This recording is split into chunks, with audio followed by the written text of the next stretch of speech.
Assalamualaikum warahmatullahi wabarakatuh.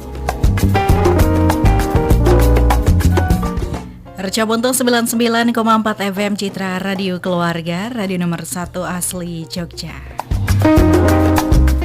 Selamat siang pemirsa yang ada di kawasan Kota Budaya Jogja maupun kota-kota sekitarnya, dan selamat siang untuk Anda pemirsa yang saat ini sedang menyimak Reca Buntung melalui streaming di www.recabuntungfm.com, jogjastreamers.com atau aplikasi Noise. Bagaimana kabarnya pemirsa siang hari ini, sehat ya? Senang sekali Cadara dapat menemani Anda dalam bincang siang hari ini, Selasa 16 Mei 2023 untuk sesi pertama di program Warta Nada.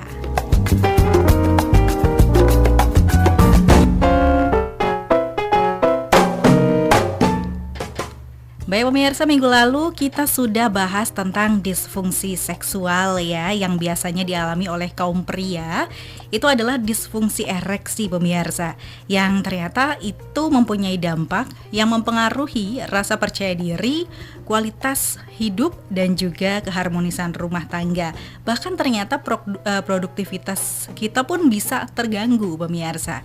Tapi hari ini pemirsa, dokter spesialis urologi dari Rumah Sakit Khusus Bedah Anur Yogyakarta, Dr. HR Danarto SPB SPUK, akan memberikan solusinya pemirsa, yaitu dengan terapi LSWT. Wah, apa tuh ya pemirsa? Nah, kita akan sapa terlebih dahulu ya, karena Dr. Danarto sudah hadir juga di studio hari ini. Assalamualaikum warahmatullahi wabarakatuh, dokter. Waalaikumsalam warahmatullahi wabarakatuh. Apa kabarnya Dr. Danarto? Alhamdulillah, sehat kan? Sehat dong, alhamdulillah. Oke, kemarin kan kita bahas tentang disfungsi seksual, dokter ya. Baik. Nah, sekarang kita akan bahas ini khusus Laki-laki. Nah, terapinya jika seorang laki-laki mereka mengalami disfungsi ereksi. Nah, ini terapinya adalah terapi LSWT. Nah, sebenarnya ini adalah terapi yang seperti apa sih, dokter, dan apa ini? Baik, Monggo, terima kasih. Bikin penasaran Mbak Ica. Jadi saya kupas sedikit Mbak Ica tentang disfungsi ereksi sebenarnya ya, supaya kalau kemarin belum mengikuti, saya ulang lagi deh. Jadi disfungsi ereksi ya, disfungsi seksual pada laki-laki itu adalah disfungsi ereksi.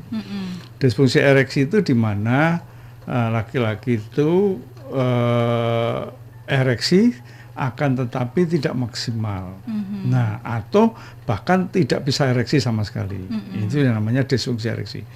Jadi hal yang paling kecil biasanya orangnya sudah bisa ereksi, saat mau berhubungan tiba-tiba kendor lagi, nggak bisa masuk, atau mungkin setelah berhubungan hanya setengah menit lah barangkali, itu setelah itu lembek lagi. Itu yang namanya disfungsi ereksi. Nah, bersama yang saya hormati, tentunya kalau laki-laki kalau menghadapi gitu seperti tadi Mbak Ica sudah sampaikan, pasti akan terjadi minder ya. Ada sesuatu yang ada kekurangan dari kita. Nah, itu maka bersama yang saya hormati, tentunya kita harus mendiagnosis dulu apa masalahnya. Jadi dua masalah yang bisa timbul adalah mengenai psikologis maupun fisiknya ya. Kalau psikologis biasanya yang kemarin sudah saya utarakan banyak sekali, biasanya karena mungkin ada stres ya, entah stres pekerjaan, entah ada satu persoalan yang di rumah atau gimana, sehingga mengganggu pikiran. Akibatnya tidak bisa konsentrasi. Kalau tidak bisa konsentrasi, maka ereksinya akan terganggu pada laki-laki, itu biasanya kayak gitu tuh. Nah, kemudian kalau itu fisik, nah fisik itu seringkali itu berhubungan dengan penyakit. Nah, berhubungan penyakit yang seringkali diderita pada laki-laki itu adalah yang dengan diabetes mellitus ya, dengan diabetes mellitus maupun hiperkolesterol, itu yang sangat mengganggu sekali. Maka bersama yang saya hormati, kalau berhadapan dengan adanya diabetes mellitus, maka langsung hubungi dokter penyakit dalam yang akan memberikan terapi nanti mengontrol gulanya supaya gulanya akan stabil, maka organ-organ tubuh akan tidak terganggu, termasuk pembuluh darah yang ada di penis tadi. Nah, yang kedua biasanya kolesterol. Biasanya orang yang pemakan, makan yang lezat-lezat itu, maka kolesterolnya tinggi. Nah, ini akan mengganggu juga, mengganggu pada ereksinya. Nah, kenapa sih kok itu terganggu? Biasanya pada kadar gula yang terlalu tinggi, maka akan terjadi dindingnya itu akan jadi kaku ya, dinding pembuluh darahnya. Jadi kita itu bisa tegang, itu ada 2 pembuluh darah di dalam alat kelamin pria itu. Nah, itu biasanya akan terganggu, jadi akan kaku, aliran darahnya akan tidak maksimal. Maka supaya maksimal itu kan mestinya aliran darah baik, cukup, masih tegang gitu kan. Karena itu tidak maksimal, maka ketegangannya akan berkurang. Nah, ini maka ada dulu kan sudah kesulitan kita mau terapi bagaimana dengan obat-obat, banyak sekali lah obat-obat kuat dan sebagainya, nggak bisa terselesaikan.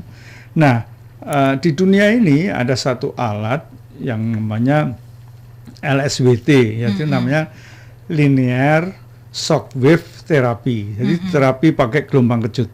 Nah, ini terapi ini sudah mulai dibicarakan di Perancis waktu itu ya. Jadi sekitar ya awal-awal 2008 itu ya, 2009 itu diketemukan alat itu. Nah, sekarang berkembang alat itu bisa untuk terapi jantung dan sebagainya, yang dimana ada pembuluh darah yang menyumbat itu bisa dipecah dengan itu. Nah, itu kerjanya bagaimana? Jadi nanti memperbaiki pembuluh-pembuluh darah yang ada di alat kelamin pria. Nah, itu dua-duanya sampai di ujungnya nanti ditembakin, kira-kira memerlukan waktu 20 menit. Ya, ngerjakan setiap session 20 menit. Nah, biasanya itu akan dilakukan 4 kali session, jadi selangnya 1 minggu.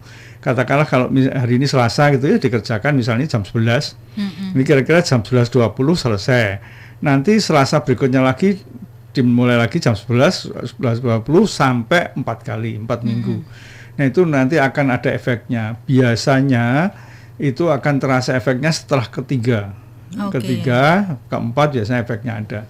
Demikian itu. Jadi alat itu sebenarnya sudah lama berada di Jogja.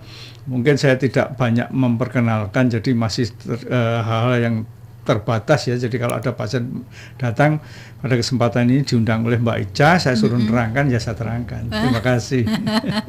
Iya dong Dok, kan ini biar menjadi ilmu atau edukasi juga untuk masyarakat. Betul. Ya Dok ya. Ternyata ada satu terapi sarana yang bisa digunakan untuk disfungsi ereksi ini. Betul, dan ternyata LSWT ini juga tidak hanya untuk urologi aja, jantung juga bisa. Sekarang ternyata berkembang di Eropa gitu. Jadi gelombang kejutnya itu dipakai untuk pembuluh-pembuluh darah jantung. Sudah mulai dikembangkan di sana. Oke, baik. Dan idealnya berarti terapi LSWT ini 4 kali ya, 4 kali. Ya, ada nggak Dok yang kurang dari itu atau lebih dari itu, Dok? Rata-rata kita membuat informed consent dulu, nggak boleh putus di jalan. Karena kalau putus di jalan kan efeknya belum maksimal. Nanti dia menjustifikasi bahwa ini nggak ada gunanya kan gitu. Nah, betul. Makanya buat informed consent dulu selama 4 kali, 4 minggu apa bisa. Maka jadwal yang bisa hari apa, biasanya gitu, jam berapa yang paling enak. Nah, gitu supaya tidak putus. Begitu, Mbak Ica. Tidak putus di tengah jalan kemudian menjustifikasi tadi itu ya Dok ya. Gitu. Nah, kalau kita ada pemirsa yang ingin atau pasien yang ingin melakukan terapi LSWT, kita boleh dong Dok, bagaimana sih langkah pertama dalam pemeriksaan menggunakan LSWT ini? Baik, terima kasih. Jadi sebetulnya diagnosisnya biasa saja. Nanti setelah pasien hadir, biasanya saya akan membuat namanya Doppler ya. Kita lihat dulu pembuluh darahnya kayak apa. Jadi ada tersedia nanti USG Doppler, nanti kita lihat dulu pembuluh darahnya ada gangguan enggak. Jadi itu ada satu aliran terganggu apa enggak. Kalau itu aliran terganggu, misalnya sederhana gitu ya, nanti mungkin kita dengan obat-obatan masih bisa, ya udahlah kita nggak usah pakai itu dulu. Nah, nanti kita kasih obat-obatan, kalau dengan kasih obat-obatan bisa membaik lagi alirannya, ya sudah selesai. Tapi kalau itu dengan obat-obatan alirannya tetap aja tidak berubah, maka perlu intervensi, perlu dengan alat. Nah, makanya baru kita lakukan pemeriksaan, lakukan tindakan dengan alat itu. Jadi tidak semua orang datang itu langsung dia kerjakan, itu tidak.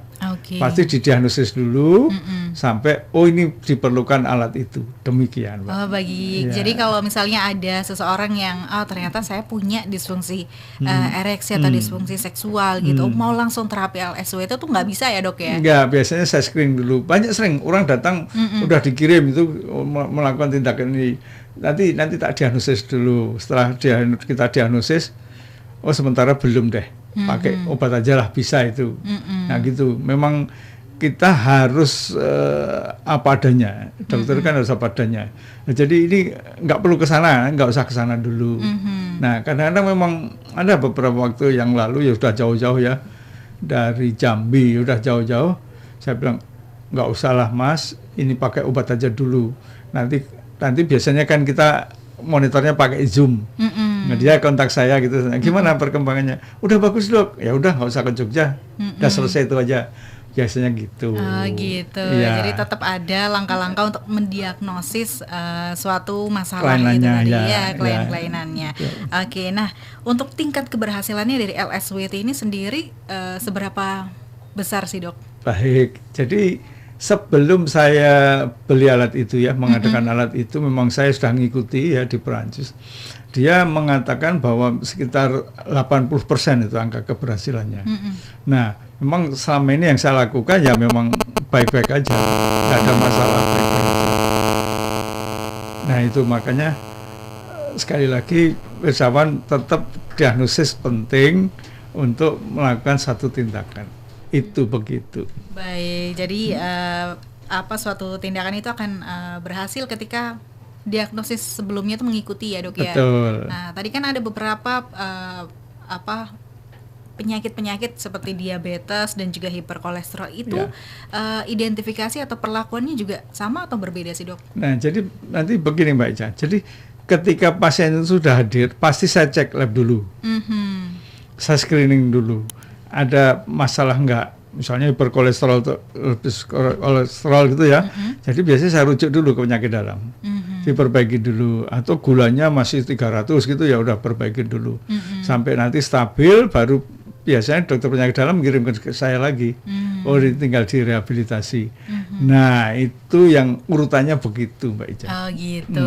Jadi tetap nggak seluruhnya dilakukan oleh spesialis urologi atau dokter urologi. Betul, ya, Dok ya. Gitu. Tapi kalau terapi LSWT sendiri ini punya resikonya nggak sih, Dok? Tidak ada, jadi memang itu gelombang kejut, jadi alatnya itu kan di luar tubuh, Mbak. Di luar tubuh, jadi kita arahkan pada dua pembuluh darah yang ada di batangnya itu, kemudian pada pangkalnya dua krus namanya itu, kanan kiri. Setelah itu selesai, jadi nggak ada apa-apa, nggak ada yang masuk tubuh, nggak ada. Dari luar tubuh memang gelombang itu. Jadi ini minim resiko banget. Minim resiko. Bahkan nggak ada resikonya, Dok. Ya boleh katakan tidak ada resikonya. Ya. Oke. Tapi ada nggak sih, Dok, pernah ada case yang menjadi penyebab bahwa terapi LSWT ini ternyata tidak berhasil kepada seorang pasien? Ya kebetulan karena saya screeningnya ketat, biasanya ya memang keberhasilannya tinggi. Karena ini nggak masuk akal si terapi itu nggak usah gitu loh. Jadi gitu. Makanya sebetulnya keberhasilan terapi kan tergantung diagnosisnya. Begitu diagnosisnya tepat, maka terapinya akan tepat. Oh gitu. Itu gitu. Diagnosis yang menyebutkan bahwa ini tidak perlu terapi LSWT itu seperti apa ini sih, perlu kan gitu. Perlu, ini akan berhasil gitu, baru kita terapi. Oh gitu. Begitu. Berarti tetap sesuai diagnosis ya, Dok ya. Betul ya. Tapi kalau menurut Dokter Danarto sendiri nih, untuk pemirsa yang bertanya-tanya, iya nggak sih aku terkena disfungsi ereksi atau tidak gitu. Nah sebenarnya seperti apa sih, Dok, standarnya hubungan seksual tuh yang aktif? Betul, itu pertanyaannya wah bagus sekali. Jadi gini Mbak Ica. Jadi orang normal itu sebetulnya kalau masih muda lah, artinya 40-30 itu kira-kira 2-3 kali dalam satu minggu ya.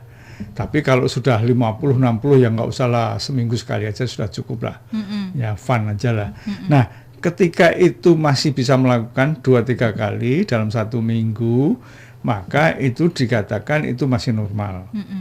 Nah, ada yang bisa melakukan tapi hanya sebentar. Oke. Nah itu, jadi kalau sudah melakukan misalnya sudah penetrasi, sudah masuk gitu, kira-kira tiba-tiba lembek. Nah itu namanya disfungsi ereksi. Walaupun biasa bisa tegang, begitu. Nah, cuma itu tadi psikogenik apa memang organnya. Nanti kami ada alat namanya Doppler, nanti kita lihat organnya ada masalah apa enggak sih. Oh, organnya enggak apa-apa, ya alirannya baik gitu. Nah, biasanya kita melakukan psikoterapi. Nah, dikasih tahu apa, ditanya ada masalah apa yang mengganggu. Nah, nanti kita luruskan. Jadi pikirannya itu kita luruskan. Nah, sebaiknya kalau begitu itu pasangannya diajak. Jadi nggak sendirian ya dok. Jadi bener gitu loh, ngomongnya itu bener gadok. Oh ya betul memang gini, oh betul gitu salah-salah. Nah itu ya gitu. Nanti kadang-kadang mau menang sendiri celaka deh. Nah, itu nggak sampai pada tujuannya. Begitu caranya. Oke, tapi kalau misalnya ada seseorang itu yang melakukan terapi LSWT ini, apakah kemampuan seksualnya itu akan sembuh total, dok? Apalagi untuk yang lansia nih, dok. Betul. Kami punya pasien yang terakhir itu 65 tahun. Dia iseng-iseng aja dia masuk di di website kita. Masuk tanya. Jadi terus saya bilang, ya coba Pak, mari datang aja ke rumah sakit. Oh baik dok, dokter bisa waktunya ada. Wah waktunya banyak sekali Pak, sisa-sisa. Jadi terus datang, terus oke, kita diagnosis. Setelah itu ya akhirnya kita lakukan LSWT. Dia orang sibuk ya, dia seorang di departemen seorang pengacara, dia sangat sibuk kan, selalu berhadapan kayak gitu. Nah terus setelah ini dia baik, dia jujur loh Pak, nanti kalau ada apa-apa kasih tahu loh Pak. Iya itu lah, tapi malah kacau saya, kualan loh, kok jangan kualan. Nah biasanya nggak ada. Ini tiba-tiba kalau umur 65 Pak, itu seminggu sekali aja Pak. Nanti bisa lumpuh loh Pak. Maksudnya lumpuh kerjaannya, maksudnya bukan saya lumpuh. kecapean ya, Oh iya kecapean, kerjaannya nggak kerja nanti. Jadi gitu Mbak Ica. Oke baik, jadi memang ternyata kalau misalnya buat ini sesuai umur ya dok ya, jadi nggak bisa total terus kembali ke masa remaja. Betul, ya nggak bisa lah. Oke, nah untuk penanganannya nih dokter ya, mungkin ada yang aduh malu-malu nih, apakah nanti di RSKB Anur penanganannya akan dicampur sama semuanya kayak gitu. Ada nggak sih penanganan khususnya untuk seseorang yang mengalami disfungsi ereksi dan kemudian ingin mencoba melakukan terapi LSWT? Iya, tempatnya khusus Mbak. Tempatnya khusus. Tempat khusus. Jadi orang nggak tahu tuh ada apa, nggak ada tulisannya ini akan terapi gitu, nggak ada. Jadi dia diam aja. Jadi dia ketemu sama saya juga, saya pintunya berbeda, jadi masuknya berbeda, jadi tinggal siap datang, jadi nggak akan tahu. Nggak akan tahu. Private betul. Private betul. Jadi nggak perlu khawatir ya dok. Nggak perlu khawatir, ya betul. Ada mau terapi kayak gini, mau pemeriksaan seperti ini udah nggak dipikirkan lagi, sudah private. Sudah private. Yang penting adalah kalau datang bawa pasangan. Ya betul. Biar nggak sendirian. Dianterin supaya kalau salah jalan nanti gimana? Kalau dianterin nggak salah jalan. Gitu. Oke. Tapi kalau melakukan terapi LSWT nih dok, perlu rawat inap nggak sih dok? Nggak, bisa 20 langsung menit pulang. Oh, bisa langsung kegiatan? Langsung kegiatan. Oh, luar biasa. Luar biasa. Jajan-jajan juga bisa. Bawa bisa. Ada makanan yang ini nggak sih dok? Ketika melakukan terapi, ada makanan yang sarankan atau dilarang gitu ya? Iya betul. Nggak ada. Ya, Bapak sebenarnya apa? Makan saja. Oh gitu. Jadi apapun makanannya, minumannya bisa dikonsumsi dok? Iya, asal beli ya, boleh silakan. Iya, asal beli. Masak juga nggak apa-apa kan dok? Iya. Baik, terima kasih Dokter Danarto untuk diskusinya ya di kesempatan siang hari ini terkait dengan terapi LSWT ini pemirsa untuk disfungsi ereksi. Nah kita nanti akan bertemu di sesi tanya jawab, tapi sebelum itu kita jeda sejenak dokter untuk kita simak beberapa pariwara berikut ini. Tetap bersama Ica Dara di Bincang Siang.